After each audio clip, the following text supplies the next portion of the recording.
Menjawab ramainya polemik efisiensi anggaran yang berimbas pada PHK massal para pegawai honorer, Menteri Keuangan Sri Mulyani Indrawati memastikan efisiensi anggaran tidak akan menyebabkan pemutusan hubungan kerja atau PHK tenaga honorer di kementerian dan lembaga. Hal ini sesuai amanat instruksi Presiden nomor 1 tahun 2025 agar efisiensi anggaran 2025 sebesar Rp306,69 triliun dikecualikan untuk anggaran belanja pegawai dan bantuan sosial. Tidak ada PHK tenaga honorer di lingkungan kementerian dan lembaga. Kami memastikan bahwa langkah efisiensi atau dalam hal ini rekonstruksi dari anggaran kementerian lembaga tidak terdampak terhadap tenaga honorer.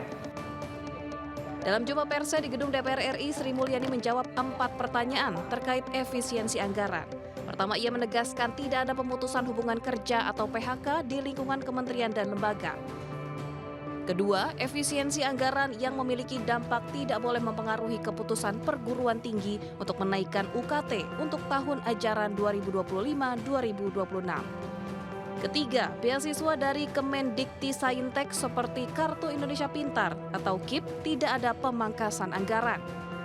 Keempat, tunjangan kinerja atau tukin dosen di perguruan tinggi negeri tetap cair, meski ada efisiensi anggaran dan perpres dalam tahap finalisasi yang akan rampung dalam waktu dekat.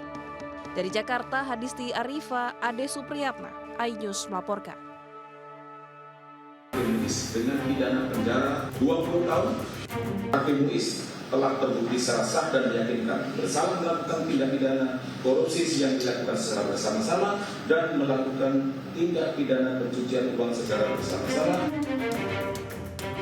Pengadilan Tinggi Jakarta menggelar sidang banding perkara korupsi timah dengan terdakwa Harvey Mois CS pada Kamis 13 Februari 2025.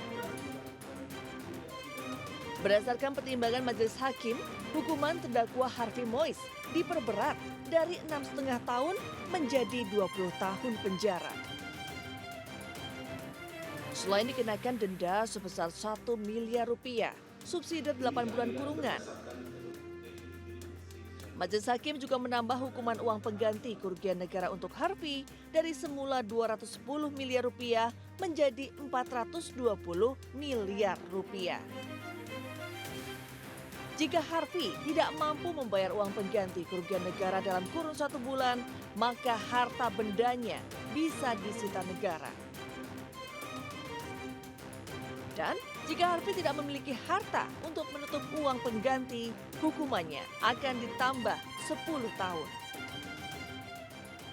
Dengan ketentuan jika terpidana tidak membayar uang pengganti selama 1 bulan setelah putusan pengadilan memperoleh kekuatan hukum tetap, maka harta bendanya dapat disita dan oleh jaksa dan dilelang untuk menutupi uang pengganti tersebut. Menurut Hakim Teguh, hal yang memberat perbuatan Harvey Mois menyakiti hati rakyat karena melakukan tindak pidana korupsi saat ekonomi masyarakat sedang susah. Diketahui, kasus korupsi pengelolaan tata niaga komunitas timah terbukti menyebabkan kerugian negara sebesar 300 triliun rupiah. Dari Jakarta, Yasmin Atania, M. Zulkarnain, iNews melaporkan.